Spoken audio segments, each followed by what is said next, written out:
Nagsimula ang series sa isang miyembro ng Kakushi, na natagpo ang buhay ang grupo ni Tanjiro matapos ang laban ng mga ito sa isang upper rank 6 demon.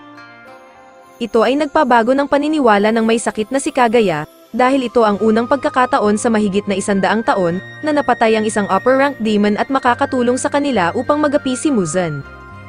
Samantala, nang ipatawag ang upper rank 3 demon na si Akaza sa Infinity Castle, ito ay nangangahulugan lamang na ang isang upper rank demon ay napatay ng mga demon slayers. Ipinatawag din ang ilang natitirang upper rank demon, tulad ng upper 5 na si Gyoko na halimaw sa banga, at upper 4 na si Han Tengu na may bukol sa noo. Nandoon din ang upper rank 2 demon na si Doma, na inilagay ang kanyang kamay sa balikat ni Akaza habang inaasar ito sa muntik na nitong pagkamatay, ngunit agad naman itong pinatahimik ni Akaza. Ang kanilang pagtatalo ay naudlot nang sabihin ng upper rank 1 demon na si Kokushibo, na ang kanilang leader na si Muzan ay dumating na.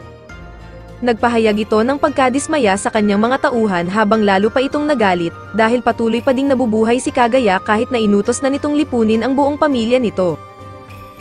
Dahil nais sumipsip, sinabi ni Gyoko na mayroon siyang impormasyon na maaaring makatulong, ngunit biglang pinutol ni Muzan ang ulo nito at sinabing huwag magbibigay ng impormasyon ng walang kasiguraduhan. Kaya sinabi niya kay Han Tengu na sumama kay Gyoko upang kumpirmahin ang impormasyon at saka tuluyan umalis. Sinubukan kuhanin ni Doma ang impormasyon mula kay Gyoko ngunit sinibak ni Akaza ang ulo nito. Subalit sa isang iglap, ay pinigilan siya ni Kokushibo at sinabihan na kung gusto niyang magmataas, ay kailangan niyang taasan sila sa ranggo. Simple naman na sinabi ni Akaza na papatayin niya ito balang araw, habang sinabi naman ni Kokushibo na sana ay magtagumpay siya. Samantala, nang magising si Tanjiro mula sa 2 buwan na pagkakakoma, napanaginipan niya ang isang demon slayer na may suot na hikaw na katulad sa kanya na nagligtas sa kanilang mga ninuno sa nakaraan, habang umalis at hindi sinabi ang pagkakakilanlan nito. Nagulat naman si Kanao nang makitang gising na si Tanjiro, at labis itong nagagalak na makita siyang maayos na. Habang si Goto, ang Kakushi na unang nakakita sa mga bida matapos ang laban, ay nagulat din nang makitang gising na si Tanjiro, at tinawag nito ang lahat kasama na si Ayowi na sobrang nag-aalala. Ibinalita nila na si Zenitsu ay naka-recovered na 2 araw na ang nakararaan at ito ay sinabak agad sa isang misyon, habang naalala ni Goto nang makita nila si Tengen na umalis lang kasama ang kanyang mga asawa na parang walang sugat. Nagulat naman sila nang makita nila si Inosuke sa kisame dahil muntik na itong hindi mabuhay, habang pinagyabang naman ito kay Tanjiro na nauna siyang magising rito. Makalipas ang 1 linggo, ay tuluyan nang bumalik ang lakas ni Tanjiro at nagsimula na siya sa kanyang rehabilitation training, habang si Inosuke naman ay sumabak na muli sa isang misyon. Nakatanggap naman ng sulat si Tanjiro mula kay Haganezuka na hindi na muli siyang makakakuha ng espada dahil palagi niyang nasisira ang mga gawa nito, kaya wala siyang no choice kundi pumunta sa Swordsmith Village, upang kumbinsihin ito. Dahil nakatayo sa isang sikretong lugar upang maiwasan ang mga pag-atake ng mga demon, si Tanjiro ay nakapiring habang karga ng mga nagpapalitan na Kakushi sa iba't ibang checkpoints.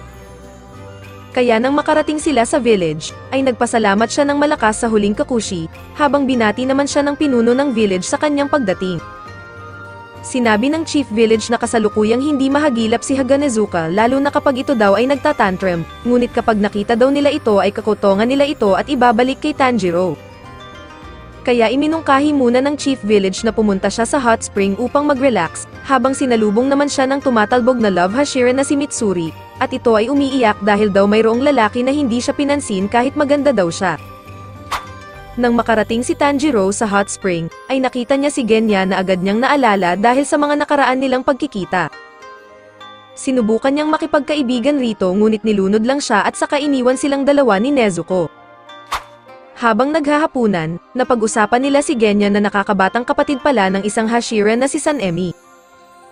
Dahil hindi ito dumating upang maghapunan, sinubukan nila itong dalhan ng pagkain ngunit hindi nila ito nakita sa kanyang silid. Nang makita at sinabi ng isang Kakushi kay Mitsuri na handa na ang kanyang espada, ay nagpaalam na din siya sa magkapatid na Kamado. Ngunit bago ito umalis ay nagbigay muna ito ng payo sa magkapatid at nagbigay ng suporta sa kanilang dalawa, habang binulungan niya si Tanjiro na may secret weapon na nakatago sa village na gagawin siyang malakas, kaya kailangan niya itong hanapin. Kinaumagahan, Dahil hindi pa din nila nahahagilap si Haganezuka, nagpa siya si Tanjiro na hanapin muna ang secret weapon na sinabi sa kanya, kung saan nakita niya sa daan ang Mist Hashira na si Muichiro, na hinihingi ang isang susi sa isang batang swordsmith na tumatangging ibigay. Nakita din niya ang isang lalaki na nakatayo sa likod ng bata, at napagtanto niya na ito ay ang parehong lalaki mula sa kanyang panaginip. Nang pagbuhatan na ng kamay ni Muichiro ang bata ay nagpasya na si Tanjiro na pumagitan rito, ngunit madali naman siyang naitulak nito kahit sa maliit nitong katawan. Nagawa naman kunin ni Tanjiro ang bata nang hindi namamalayan ni Muichiro, habang patuloy pa rin ang batang swordsmith sa pagsasabi na hindi niya ibibigay ang susi kahit kanino. Ngunit nang maliitin ni Muichiro ang mga panday dahil mas mahalaga ang oras ng mga Hashira, ay pinagtanggol ni Tanjiro ang bata at ang reputasyon ng mga panday. Dahil puro daldal si Tanjiro ay pinatulog na siya ni Muichiro, ngunit bago siya magising ay dumating si Haganezuka, subalit agad itong tumakbo nang tuluyan siyang magising. Nagpasalamat naman ang batang panday kay Tanjiro sa tulong nito, ngunit para lamang umalis ang Hashira ay ibinigay niya ang susi habang dala ang mechanical doll, na inakalang tunay na tao kanina ng bida. Nang may narinig silang naglalaban, ay nakita nilang nagte-training si Muichiro kasama ang mechanical doll na may 6 na kamay. Sinabi ng bata na ang mechanical doll ay ginawa ng kanyang mga ninuno 3 siglo na ang nakakaraan, habang hinango naman ito sa isang totoong Demon Slayer at kailangan ng 6 na kamay upang makopya ang bilis ng galaw nito. Habang pinapanood nila lumaban si Muichiro, ay dumating ang uwak nito at sinabing ang Mist Hashira ay descendants ng sun-breathing user. Dahil doon, ay biglang naalala ni Tanjiro ang Demon Slayer mula sa kanyang panaginip, kung saan sinabi ng bata na ito ay maaaring isang namana na alaala ni Tanjiro mula sa kanyang mga ninuno. Nagpasalamat naman si Tanjiro habang nagpakilala naman ang bata bilang Katetsu. Ngunit nang makita nilang masira ni Muichiro ang armor ng manika, ay tumakbo si Katetsu na umiiyak. Nang makita ito ni Tanjiro sa itaas ng puno, ay sinabi niya ang kanyang mga hangarin kay Katetsu upang ma-inspire pa ng husto ang bata upang maging magaling pa na tagapanday kaysa kay Pandoy. Habang sila ay naglalakad, nakasalubong nila si Muichiro na kakatapos lang sa kanyang pagsasanay at sinabing nasira ang kanyang espada, kaya kinuha niya ang espada mula sa manika na kasama pati ang kamay nito. Nang makita nila ito na nakahandusay sa lapag, ay sinubukan nila itong paganahin kung saan hindi naman sila nabigo. Kaya ang galit na Katetsu ay ginamit naman itong oportunidad upang tulungan maging malakas si Tanjiro upang matalo si Muichiro. Nagsimula agad ang kanyang training ngunit puro pambubugbog lamang ang nakuha niya mula sa manika, habang kino-coachang naman siya ni Kutetsu sa pinaka-brutal na paraan. Nang lumipas ang mga araw ng walang pagkain o tubig man lang, bigla siyang nag-blackout at nagkaroon ng pangitain na nahulog siya sa ilalim ng tubig at nakita ang isang kumikinang na bato. Nang siya ay magising, bigla niyang nabasa ang mga susunod na atake ng manika, kaya nagawa niya itong mailagan at magawang tamaan ito sa unang pagkakataon, kaya binigyan na siya ng pagkain ni Katetsu. Nang magawang maamoy na ni Tanjiro kung saan aatake ang manika, siya ay tumalon at handa ng putulin ang ulo nito ngunit nag-aalinlangan siyang masira ito. Ngunit nang makuha niya ang suporta ni Katetsu, ay tinuloy niya ang final strike at saka siya bumagsak na una ang kanyang puwet. Subalit nang mawasak ang ulo ng manika, ay nakita nila ang isang espada na nasa loob ng katawan nito na may edad na 300 na taon. Kunyari ayaw pa ng bida na kunin ang espada, ngunit nang pumayag at tignan nila ito, ay kinalawang na pala ang katana. Bigla naman dumating ang isang bagong maskuladong Haganezuka at sinubukan nitong kunin ang espada mula sa mga bida, ngunit biglang dumating si Kanamori at kiniliti nito ang maskuladong panday hanggang sa ito ay mawalan ng malay.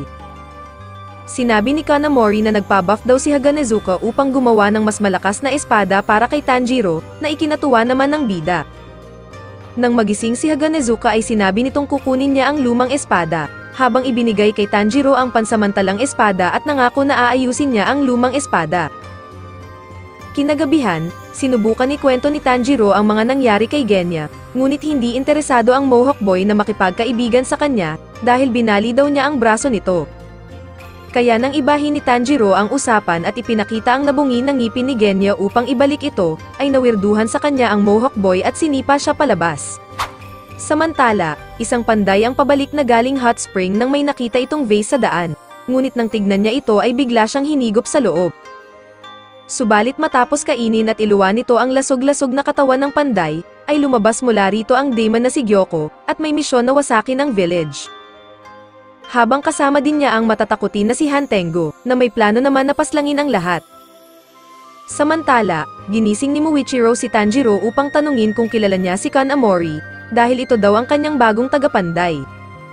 Nang mag-alok ng tulong si Tanjiro na sabay nilang hanapin si Kanamori, ay nagulat si Muichiro sa kabaitan ng bida. Ngunit habang sila ay nag-uusap, ay may naramdaman silang kung ano sa likod ng pinto. Dahan-dahan pumasok ang umiiyak na si Hantengo kung saan nabigla si Tanjiro nang hindi niya maramdaman ito, habang si Muichiro ay naglunsad ng pag-atake, ngunit ito ay sobrang bilis at nagawang makailag. Tinusok naman ito ng bida gamit ang kanyang sunbreathing, kung saan nalaglag ito na parang butiki. Habang sinipa ito ni Nezuko na tumilapon, at mabilis na pinugutan ito ng ulo ni Muichiro. Subalit ang katawan ng demonyo ay nag-regenerate lamang sa dalawa, kung saan sa isang kumpas lamang ng pamaypay, ay tumilapon palayo si Muichiro. Habang ang isang demonyo ay nagngangalang Kurako at ang isa ay Sekido, inatake nito ang magkapatid gamit ang kuryente, ngunit dumating si Genya at binaril ang mga demonyo gamit ang Nichiran bullets. Pagkatapos ay pinutol niya ang ulo ng isang demonyo, ngunit ito ay nag-regenerate at nahati lamang sa dalawa pang panibagong demonyo. Habang ina-analyze ni Tanjiro ang kahinaan ni Hantengo, dinagat siya ng isang demonyo na may wings, habang tinusok naman ng isang clone si Genya. Pinutol ni Tanjiro ang paa ng demonyo, ngunit gumamit ito ng soundwave, at siya ay nahulog sa kagubatan. Samantala, habang si Muichiro ay nagmamadaling bumalik sa eksena, ay nakita niya si Katetsu na inaatake ng demonyong isda.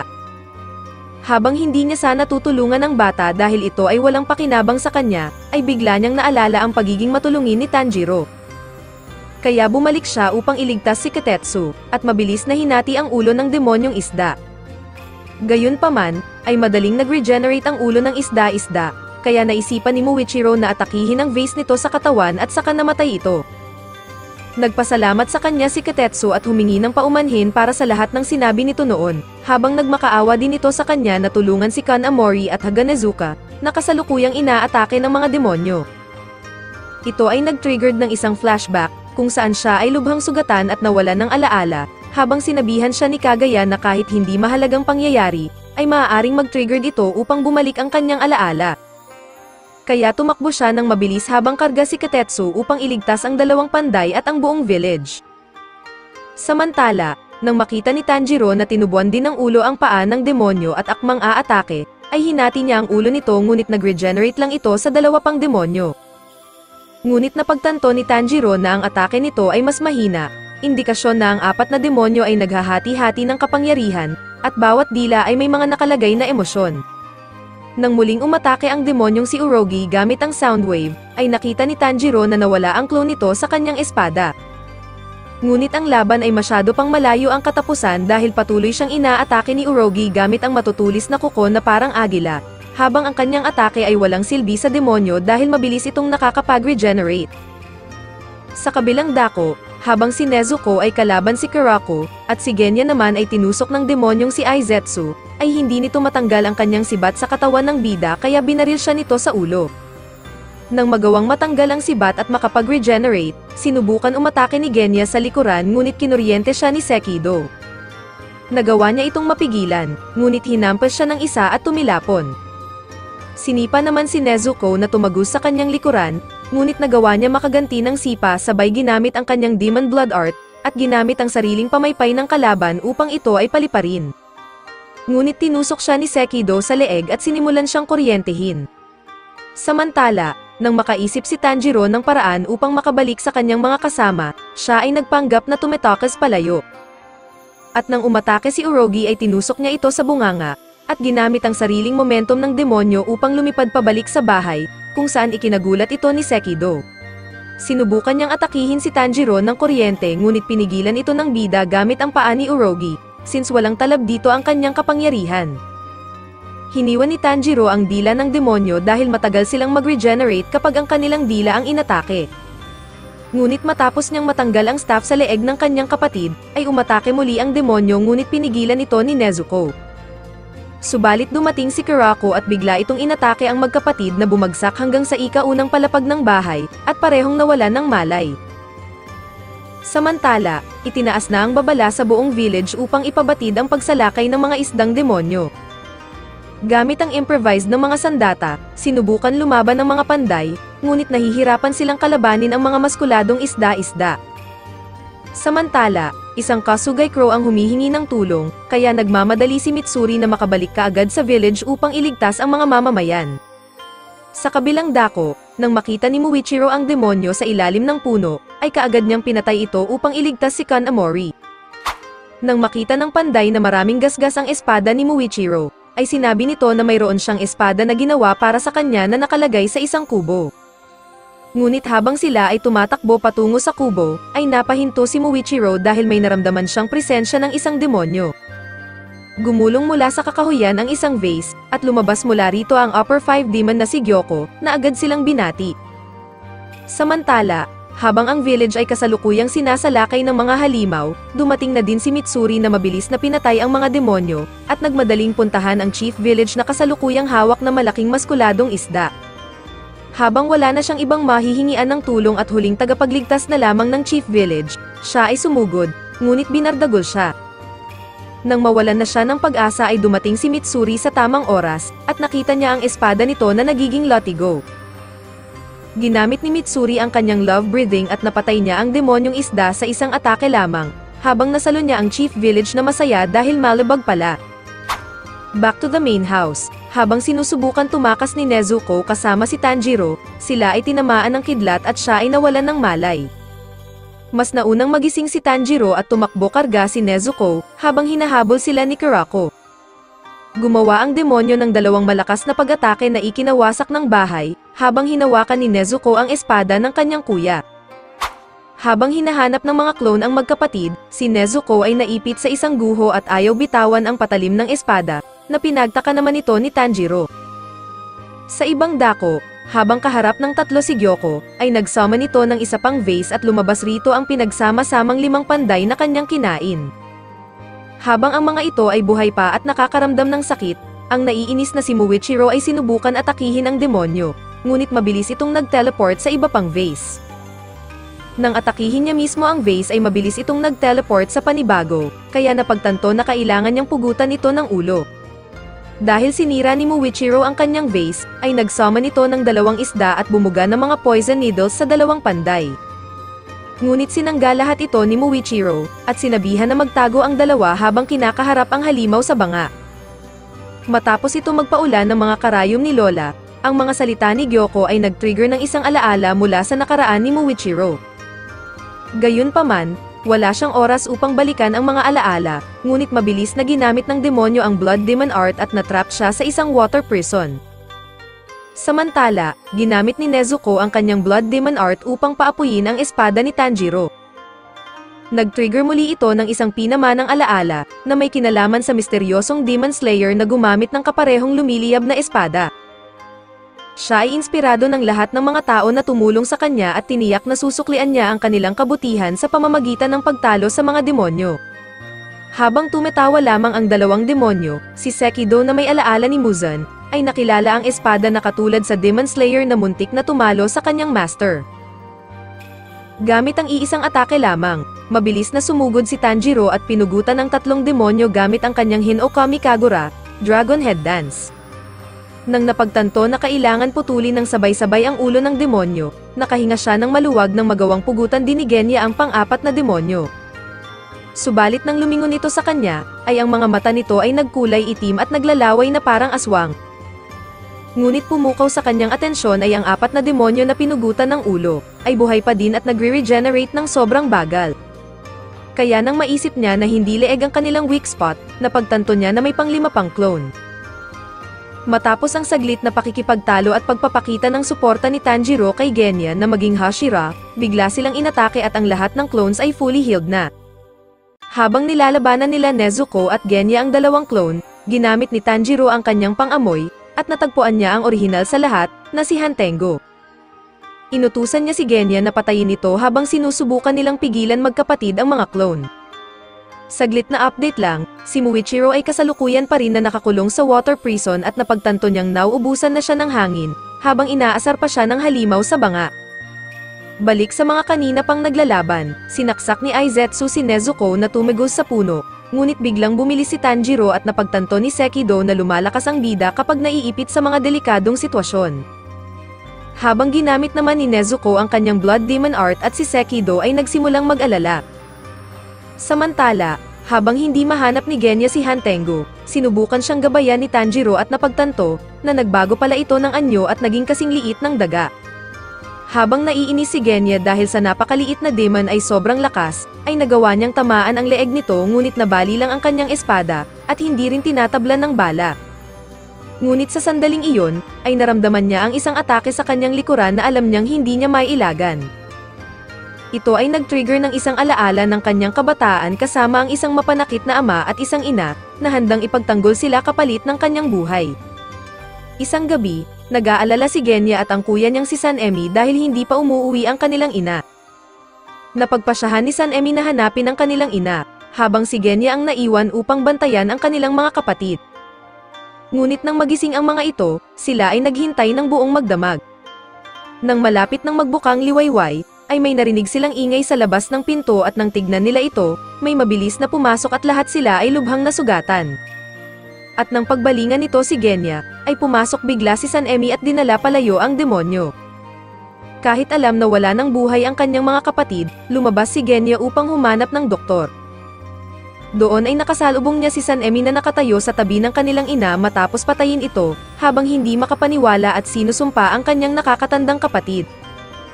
Ngunit nang ma-realize niyang naging isang demonyo pala ang kanilang ina at prinotektahan lamang sila ni Sanemi, siya ay nagsisisi sa mga bagay na kanyang nasabi noon sa takot, at ngayon ay mamamatay na lamang siya nang hindi humihingi ng paumanhin sa kanyang nakakatandang kapatid.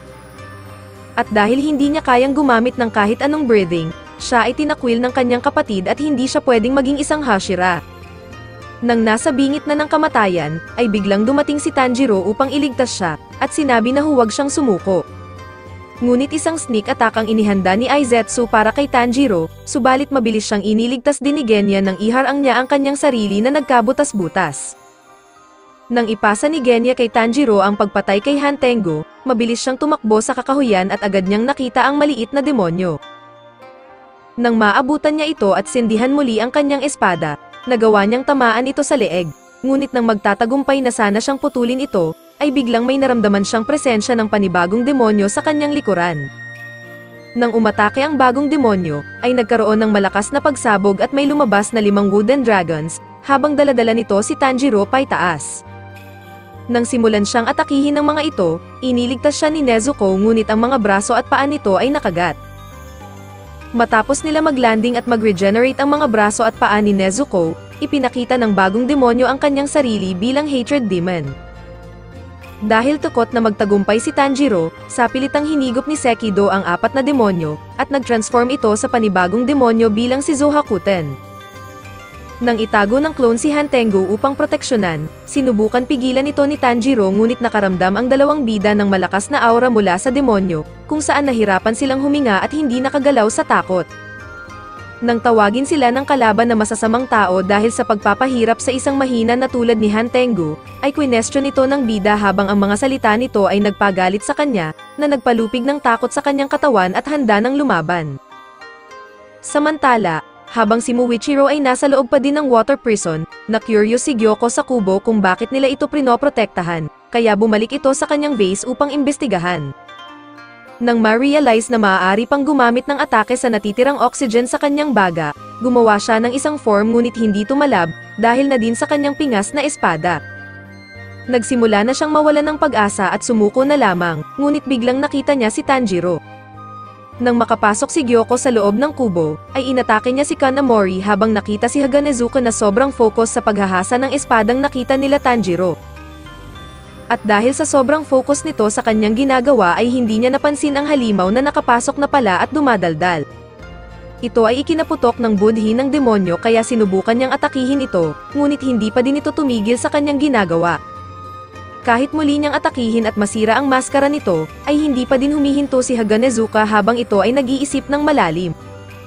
Alam niya na madali sa kanyang patayin si Haganezuka, ngunit dahil nasaktan ang kanyang pride, ang kanyang layunin ngayon ay mawala ang focus ng panday. Samantala, Habang malapit nang mawalan ng hininga, sinabi ni Tanjiro na huwag siyang sumuko at may darating upang tulungan siya. Subalit nang ipikit na niya ang kanyang mga mata, ay biglang dumating si Katetsu at desperadong iligtas siya, ngunit hindi ito tumatalab. Kalaunan, ay may lumitaw na isda na may bigote, at inatake nito si Katetsu sa kanyang vital point.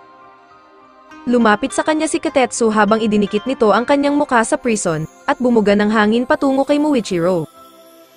Nang makita niya muli si Tanjiro ay nagbago ito at naging isang tao mula sa kanyang nakaraan. Dahil doon, ay lumakas ang loob ni Muichiro at nagawa niyang mabasag ang water prison gamit ang kanyang mist breathing. Ngayon ay naaalala na niya, na ang kanyang ama ay may parehong kulay ng mata tulad ng kay Tanjiro. Matapos niyang tanggalin ang mga karayom mula sa kanyang katawan, nakita niya ang sugatang si Katetsu at ang maraming isdang may bigote na papalapit sa kanya. Habang hindi siya makatayo at nasa bingit na ng kamatayan, doon ay tuluyan ng bumalik ang kanyang alaala partikular sa kanyang ama. Ang kanyang ama ay isang mabait na tao at masipag na nagtatrabaho, ngunit sa kasamaang palad, ang kanyang ina ay nagkasakit at ginagawa niya ang lahat upang alagaan ito, habang ang kanyang ama ay kumukuha ng halamang gamot sa gitna ng ulan. Sa kasamaang palad, namatay ito matapos mahulog sa bangin, habang ang kanyang ina naman ay namatay dahil sa malubhang sakit. Subalit hindi siya nag-iisa dahil mayroon siyang kambal na nagngangalang Yuichiro. Si Muichiro ay maawain at mabait tulad ng kanyang mga magulang, habang si Yuichiro ay isang negatibo na hindi naniniwala sa pagtulong sa iba. Isang araw, ang asawa ni Kagaya na si Lady Amane ay binisita ang kambal at inihayag na sila ay descendants ng mga elite na swordsman. Nais ni Muichiro na sumali at magligtas ng mga tao, ngunit ang kanyang kapatid ay nagalit at sinabing tulad din siya ng kanilang mga magulang na nagnanais na magligtas ng iba, ngunit hindi nga nila maalagaan ang kanilang sarili. Si Yuichiro ay labis na nasasaktan na sinikap niyang pigilan sila ngunit hindi siya pinakinggan, na nagdulot sa kanilang kamatayan. Humantong pa ito sa malaking pag-aaway ng kambal, nang itapon ni Yuichiro ang tubig kay Lady Amane upang itaboy lamang palayo. Isang mainit na gabi, nang hindi makatulog si Muichiro, pinasok ang kanilang tahanan ng isang demonyo. Tumalon si Yuichiro upang iligtas siya na ikinaputol ng braso nito. Nang marinig ni Muichiro ang insulto mula sa demonyo bago sila kainin, binalot siya ng matinding galit, habang ang tanging naalala niya lamang ay ang katawan ng demonyo na nagkalasog-lasog, at tuluyan na sunog sa sinag ng araw. Biglang nanghina si Muichiro at gumapang pabalik ng bahay, kung saan nakita niya ang kanyang kapatid na nasa bingit na ng kamatayan. Sa kanyang mga huling sandali, narinig ni Muichiro ang mga panalangin ng kanyang kapatid, na humihiling na siya ay mabuhay at maabot ang kanyang mga pangarap. Nagkaroon ng 2 marka sa mukha si Muichiro, at madaling natalo ang lahat ng isdang may bigote. Samantala, dahil hindi niya kayang patigilin si Haganezuka sa paghahasa, ay napagpasyahan niyang atakihin si Kanamori, ngunit pinigilan siya ni Muichiro. Agad na napansin ni Gyoko ang 2 marka sa mukha ni Muichiro na katulad ng kay Tanjiro, kaya pinakawalan niya ang mga galamay ng pugita na ikinawasak ng kubo. Habang hawak sila at pinagyabang ni Gyoko na walang bagay na makakaputol sa galamay ng pugita, bigla itong pinagpupukol ni Muichiro gamit ang kanyang bagong espada. Nagpasalamat siya sa kanyang yumaong panday at kay Kanamori sa paggawa ng perpektong espada, dahil ngayon ay kaya niya nang gamitin ang kanyang mist-breathing 5th form, ngunit si Gyoko ay talagang palus. Nang kumilos na si Gyoko upang umatake, sinabayan naman ito na mas pinabilis at pinalakas na Muichiro, habang iniisip ang mga huling salita ng kanyang kapatid, kung saan napagtanto na pinoprotektahan lamang siya nito at walang ibang inisip kundi ang kanyang kapakanan. Habang ang 2 panday ay nagtatago, ang demonyo ay patuloy sa pang-iinsulto sa batang Hashira. Subalit nang rumabat at insultuhin ni Muichiro ang vase ni Gyoko, ito ay nagalit at nagpaulan ng maraming poison fish, ngunit madali lamang itong winasak ni Muichiro gamit ang 2 atake. Mabilis na umatake si Muichiro, ngunit tinanggal ni Gyoko ang kanyang balat at ipinakita na ang kanyang tunay na anyo na parang si Orochimaru. Kaya ipinakita ng demonyo ang kanyang bagong bilis at lakas, na ikinapunit ng damit ng batang Hashira. Noong namatay ang kanyang kapatid, nawala ang mga alaala ni Muichiro ngunit nanatili ang kanyang galit, habang nagsisimula siyang mag-ensayo upang patayin ang lahat ng mga demonyo. Umatake muli ang demonyong si Gyoko, ngunit hindi na naman siya makatama kay Muichiro. Subalit mas lalo pang humirap para sa demonyong ahas ang tamaan ng Mist Hashira, nang itago ni Muichiro ang kanyang sarili sa makapal na hamog. At isang mabilis na hiwa sa leeg ang hindi naramdaman ng demonyo, na napugutan na pala siya ng ulo. Hindi makapaniwala si Gyoko na natalo siya sa isang bata, kaya sinubukan niyang mag-regenerate habang iniinsulto ang Mist Hashira. Kaya hiniwa ito ni Muichiro sa ilang piraso hanggang maglaho na ang demonyo. Matapos ang laban ay nahimatay si Muichiro, kung saan nag-aalala naman sa kanya si Kanamori habang si Haganezuka ay wala pa din pakialam sa mga nangyayari. Nang lumapit si Katetsu upang tulungan siya, ay biglang nagulat ang panday dahil akala niya ay multo na ang bata. Sinabi ni Katetsu na hindi pa siya patay, dahil nailigtas siya ng sword guard ni Tanjiro para sa susunod niyang espada, na nagmula kay Rengoku. Speaking of Tanjiro, siya ay kasalukuyang nakikipaglaban sa 5 wooden dragon ni Zohakuten. Habang sina Nezuko at Genya ay dinedepensahan ang kanilang mga sarili, ginagamit din ni Zohakuten ang mga kakayahan ng 4 na demonyo upang umatake. Ngunit sa mga sumunod na eksena, ay halos hindi sila makapaniwala nang bigla na lamang nilamon ng isa sa mga dragon si Tanjiro.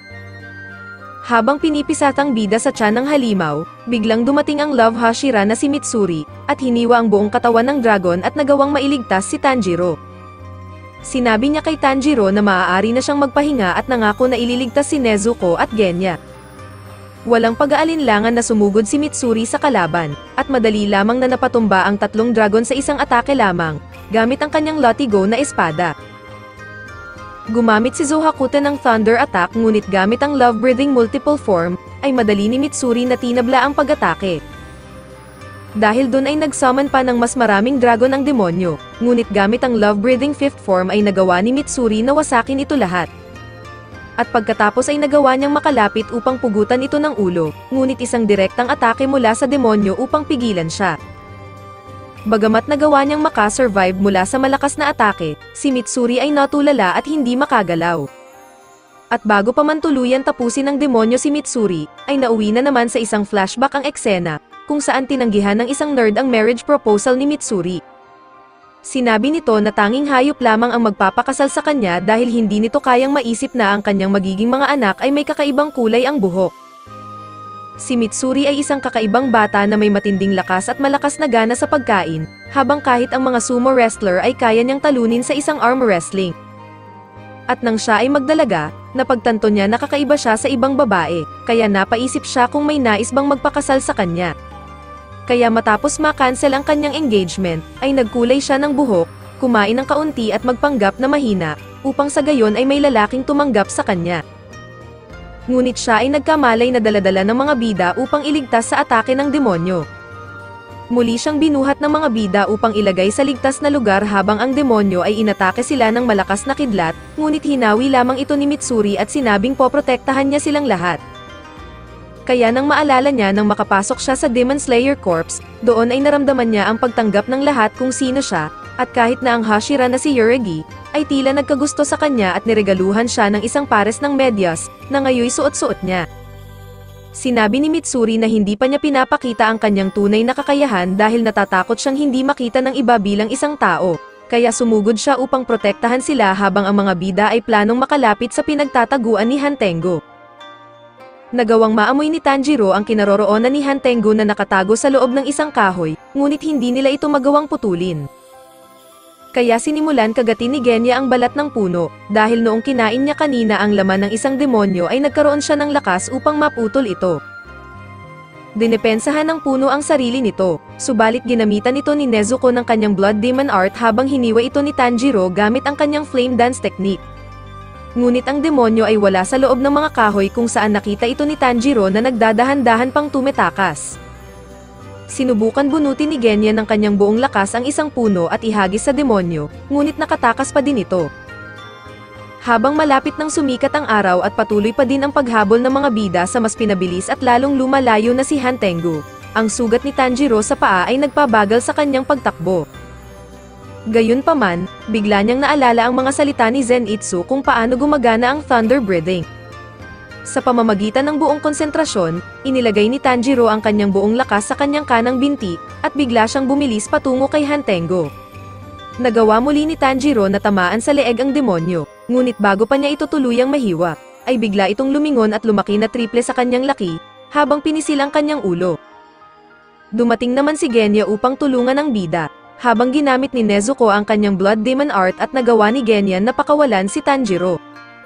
Habang nakahawak pa din si Tanjiro sa espada, ay napaatras ang demonyo patungo sa bangin na kasama si Nezuko, at pareho silang lahat na nahulog.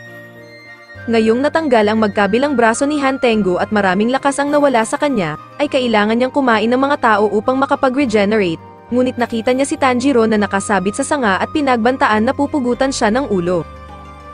Napatakbo tuloy ang kaninang maangas at nakakita ng 3 panday na nagtatago, ngunit tinakbuhan siya ng mga ito. Nang makababa si Tanjiro ay nakita niya si Nezuko na walang malay, habang bigla niyang narinig si Muichiro na inihagi sa kanya ang espada na hinahasa ni Haganezuka. Kaya nang sakali ni Haganezuka si Muichiro, ay sinabi nito kay Tanjiro na kailangan niyang tapusin ang demonyo bago pa sumikat ang araw. Kaya ginamit muli ni Tanjiro ang Total Concentration Breathing upang makarating kay Hantengo, at tagumpay niyang nahiwa ang ulo nito gamit naman ang bagong espada. Ngunit napansin niya na ang araw ay malapit ng sumikat kaya agad siyang tumakbo patungo kay Nezuko, ngunit imbis na pumunta sa malilim ay tumakbo ito papunta sa kanya habang may tinuturo. Dahil ang katawan ni Hantengo ay patuloy na sinusundan ang mga panday. Kaya nang makita ni Tanjiro na ang ulo ay isa pa ding clone, ay aatake sana siya ngunit tuluyan ng sumikat ang araw at nasunog si Nezuko. Habang si Genya ay nasa tuktok pa din ng bangin at si Muichiro naman ay nawalan ng malay, siya ay naiipit ngayon sa sitwasyon kung saan ang kanyang kapatid ay mamamatay sa kanyang mga bisig, habang walang magawa kundi panoorin ang mga panday na kainin ng demonyo. Dahil hindi alam ni Tanjiro ang kanyang gagawin, ay bigla siyang sinipa ni Nezuko upang piliin niyang iligtas ang ibang tao. Sa mga sandaling iyon, naalala niya ang mga oras na magkasama sila pagkatapos ng pagiging demonyo ni Nezuko. Ngumiti sa kanya si Nezuko sa huling sandali habang siya ay napaluha, at nangako na hindi niya hahayaang mapunta ang sakripisyo ng kanyang kapatid sa walang kabuluhan. Nang maamoy niya ang tunay na Hantengo na nakatago sa loob ng puso ng clone, ay mabilis niyang hiniwa ang katawan nito at saka muling tinamaan ang leeg ng demonyo. Sinubukan siyang pigilan ng demonyo sa huling pagkakataon, ngunit ang Demon Slayer ay matagumpay na naputol ang ulo nito at nasunog sa sinag ng araw. Bumagsak si Tanjiro sa kanyang mga tuhod at nagsimulang umiyak para kay Nezuko, ngunit nang sabihin ng mga panday na lumingon siya, ay nagulat ang bida nang makita ang kanyang kapatid na buhay. Binati siya nito ng magandang araw, at kahit nahihirapan magsalita ay nagawa ni Nezuko na sabihin na ayos lamang siya. Nagagalak si Tanjiro na makitang buhay ang kanyang kapatid, habang si Genya ay masaya para sa kanilang dalawa.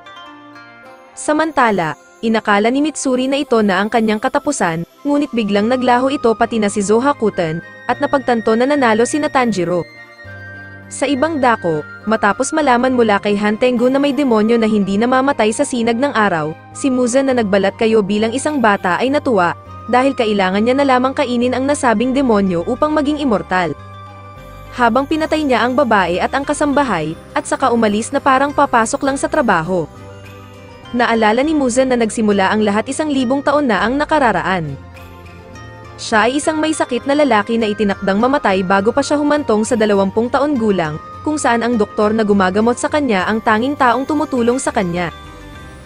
Kalaunan, nang hindi siya nakitaan ng kahit anong improvement, ay pinatay niya ang doktor. Ngunit agad niyang napagtanto na ang gamot pala ay gumana, dahil nabigyan siya nito ng kakaibang lakas. Subalit nalaman niya na hindi na siya makalabas sa araw dahil ito ay magdudulot sa kanya ng kamatayan, habang nagsimula siyang manabik kumain ng tao upang mapunan ang kanyang kagutuman. Natuklasan niya mula sa pananaliksik ng kanyang dating doktor, ay kailangan niya ang bulaklak na tinatawag na Blue Spider Lily, ngunit wala siyang ideya kung saan ito makikita.